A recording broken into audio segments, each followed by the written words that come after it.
Pirelli are looking to bring back a cliff into their tyres for Formula One's new regulations, and there's a fiery Frenchman rather frustrated with Alpine. I'm Ollie Wilson for GPFans, and this is the latest news and headlines in the world of Formula One. Now, if you want to catch up with all of the latest news and headlines, get onto gpfans.com, follow us on Twitter and Instagram at GPFansGlobal, and of course, as always, hit the subscribe button down below to stay up to date with everything we produce here at the YouTube channel. But now, today, let's get in to the F1 headlines. Alain Prost has become the latest high-profile figure to leave Alpine as the French team continues its behind-the-scenes shake-up ahead of the new F1 season. Last week, the team announced the departure of Marcin Budkowski from the role of executive director, a surprise as it had been suggested towards the end of last year that racing director Davide Brivio was likely to depart.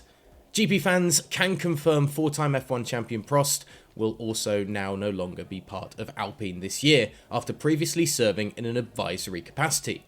Prost was made a non-executive director in 2019, as well as taking on the advisor role on a rolling annual contract basis. But under CEO Laurent Rossi, it has been decided the 66-year-old's deal will not be renewed for this year. GPFans understands Rossi is currently finalising details to bring in Otmar Szafnauer in a as yet unspecified position following his release by Aston Martin earlier this year from his roles as team principal and CEO. Prost, however, has been left dismayed by details of his departure breaking ahead of the release of a joint statement. Via a post on Instagram, Prost wrote, "I am very disappointed how this news has been announced. It was agreed that we would announce together with Alpine F1 team. No respect. Sorry. I have refused the offer made to me in Abu Dhabi for the 2022 season because of a personal relationship, and I was right. To the Enstone and Viry team, I will miss you." Away from the teams and talking about the tyres now, and Pirelli will seek to reintroduce a cliff into its tyres from 2023 onwards, according to the tyre manufacturer's boss, Mario Isola. The Italian manufacturer has overseen a lengthy testing period throughout the last year ahead of the introduction of 18-inch tyres for the upcoming season, with the rubber going hand in hand with F1's new for 2022 regulations.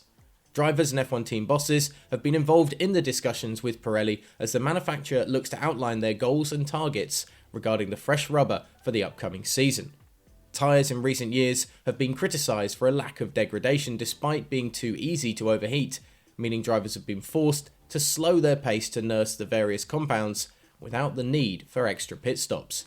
Outlining the priorities for the first year of the new tyres, Pirelli boss Isola told GPFans, "If you have more consistency and less overheating, even if the level of degradation is not zero, but is a number that is defined, we know that the drivers, can manage the race pace in order to reduce the level of degradation. That is impossible to change. The only possibility is that we design a tyre which, at a certain point, has a cliff. We design a tyre with a mileage, and if you go above this mileage, you have a cliff in the performance.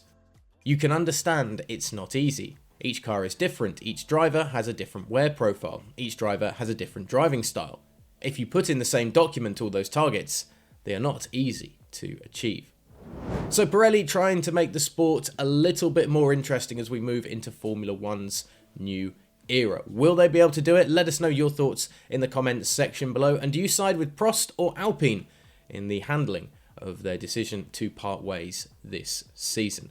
For all the latest news and views, click on the subscribe button down below to stay with all the content we produce here at the channel. And for everything else, get onto gpfans.com and at GPFansGlobal on Twitter and Instagram.